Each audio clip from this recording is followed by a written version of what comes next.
Hello, this is Darrell Castle with today's podcast. Today is Friday, August the 2nd, 2013, and today we revisit the city of Detroit and a few other American cities. Detroit, in bankruptcy, once again serves as an example for all debt-ridden cities across America, an example for them to watch the progress as Detroit moves through bankruptcy court. What can be done for those cities? They tune in to the bankruptcy proceedings with great interest, as we shall see. Well, as you know, we talked about in our podcast, Detroit Dropped Dead. We said that the federal government had said no to a bailout of Detroit. Politicians made statements about it. Even President Obama said that he was not interested. Well, Detroit is proposing a plan in its bankruptcy court filing to save the most of the $5.7 billion it owes in retiree health costs. $5.7 billion it has promised to retiree health plans that it cannot afford and cannot pay, and these promises cannot be kept. Well, how do you suppose Detroit could do that, could get rid of this $5.7 billion it owes? Well, by transferring those retirees too young for Medicare, meaning under 65, out of city-run coverage and into the new insurance under Obamacare. You mean they are looking to transfer their own broken, unkeepable promises to the backs of taxpayers across the country who have perhaps been more thrifty, more frugal? Yes, folks, I'm afraid that is correct. And Detroit is not the only one. Many cities, such as Chicago, Stockton, California, and Harrisburg, Pennsylvania, among others, watch and wait and hope to do the same thing as well. And why not? The federal government is never going to run out of money like Detroit did, is it? This plan would save Detroit potentially billions of dollars in its bankruptcy restructuring and tens of millions of dollars per year ongoing in health costs.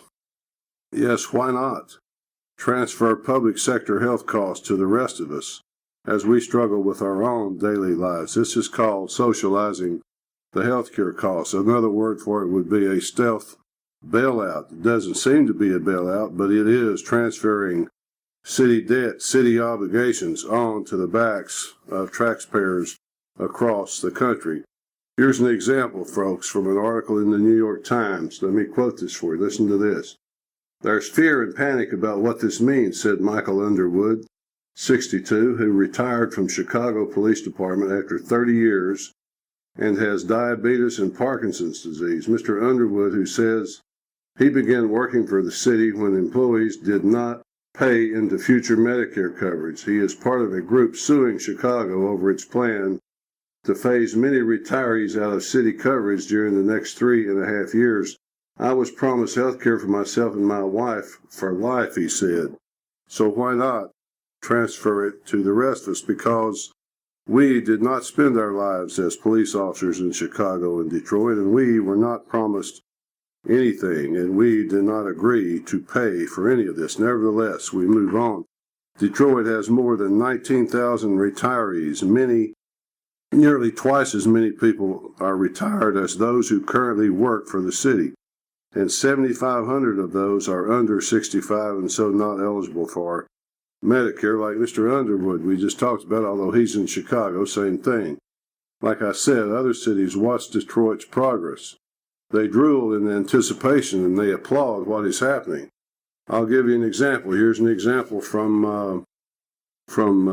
Harrisburg, Pennsylvania. Once again, this is from the New York Times, folks. Quote, "I'm applauding Detroit," said Dan Miller, the controller in Harrisburg, Pennsylvania, who added that in the future, a similar plan might interest his city, where a state-appointed receiver is seeking to restructure hundreds of millions of dollars of debt. "I'm hoping that Obamacare turns out to be a great solution, and I would love for our city to have the opportunity to do that." You hear him, folks?